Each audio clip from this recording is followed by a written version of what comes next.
Through the years, there have been so many incredible guitarists in so many genres.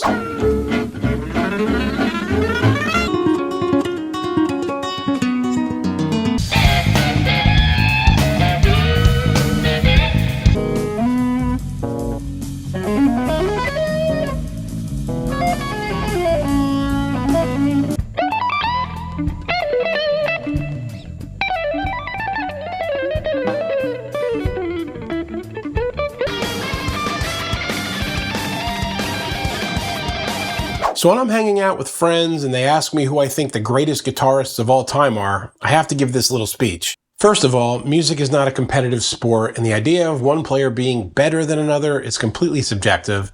There's no empirical measurements for better or worse at an instrument, but I will admit that there are obvious levels of competency. Once a player is an expert, though, at the instrument, measurement becomes meaningless, in my eyes anyway. Second, the question is analogous to asking who is the best author. Okay, are we saying the best mystery author, the best sci-fi writer, or maybe best self-help writer? The most amazing fiction author might have no business trying to write a book on, say, physics, and a great physics writer isn't who you go to for the next Lord of the Rings trilogy. The same is true in music. Jazz is a different language than country, which is different than metal, etc. So when people ask who are the greatest guitarists of all time, what they usually mean is who are the greatest guitarists in popular music? Not just musicians, but players that were so good and so innovative that they influenced an entire generation of players and even caused people to pick up and start learning the instrument. So when I build my Mount Rushmore of guitar players, I'm picking the first 4 players who completely disrupted how people played the instrument in popular music. They may not be the 4 that most influenced me personally, but they are the 4 that influenced millions and changed the direction of guitar based on popular music in their time. Let's start carving out that rock.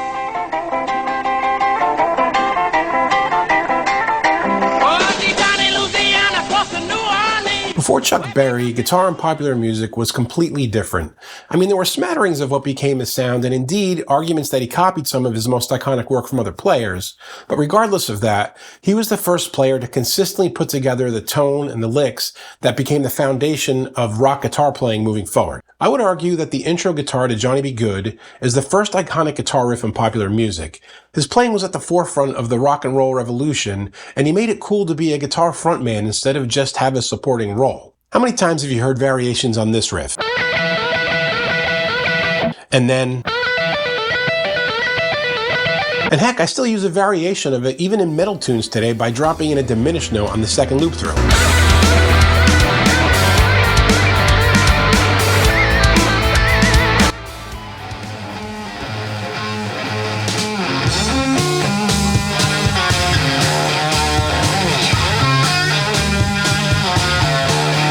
9 years after Johnny B. Goode came out, Jimi Hendrix released his first album, Are You Experienced? And boy was it a hit, spending 106 weeks on the American Billboard charts. Unlike Chuck before him, Jimmy wasn't essentially pioneering a new genre, but he was taking the way it was being played at that time and going way further with it than anyone had tried as of yet. He was so far ahead that already famous players like Clapton saw him and thought their careers were in jeopardy. The first time I saw Eric, I thought, oh, there's a master guitar player, but Eric was a guitar player. Jimmy was some sort of force of nature. Clapton had always loved the song, but always thought it was too difficult. And Hendrix just rages through it. And Eric's hands were like this on the guitar, and it just dropped. Eric was standing trying to light a cigarette, you know? His hands were shaking. He just says, is he really that good? More fuzz, more reckless abandon, more notes per square song. He kicked open the door that would lead to a whole generation and a half of guitar shredders. Speaking of which...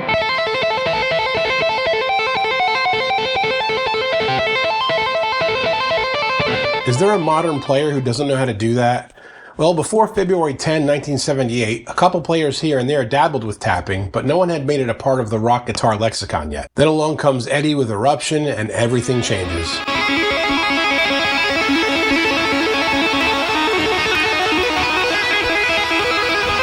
The thing is, it's not just tapping that he introduced. He played rhythms in ways that were not really being done yet at the time. It was a whole vibe and different sound that led to an entire decade of players approaching the guitar differently. This stuff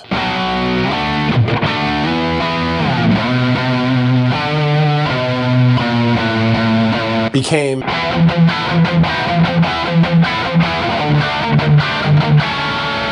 so besides all the whammy bar dives and the tapping and the harmonics, many of the biggest hits that came afterwards utilized this very Eddie style of moving notes around in the chords on the G and B strings instead of on the low strings writing all the riffs.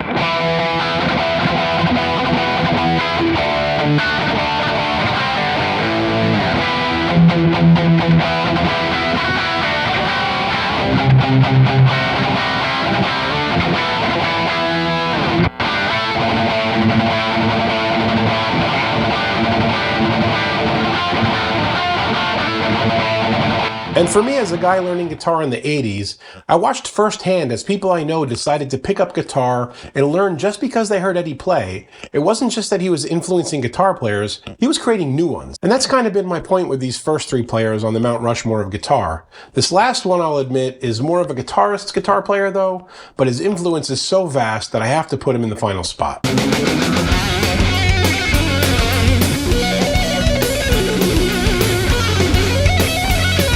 Open Instagram, scroll through YouTube, check out players on TikTok, and you will run into an endless stream of players playing fast 30-second note runs and flying through arpeggios. Now, while most of this stuff hasn't entered pop music per se, Yngwie's blazing techniques entered the consciousness of guitar players in the mid to late 80s and spawned an entire leap forward in what players were trying to achieve. The whole Guitar Institute scene in Hollywood that spawned players like Paul Gilbert, Frank Gambale, Jennifer Batten, and Scott Henderson, and of course the next generation of players as well. And the shredding continues through to this day.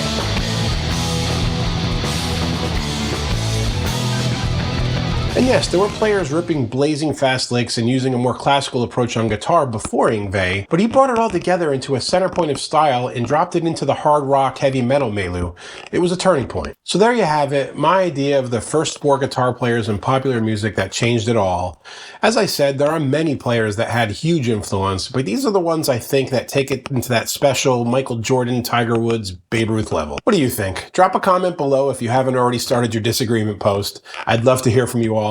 And until next time, guys, keep making great music.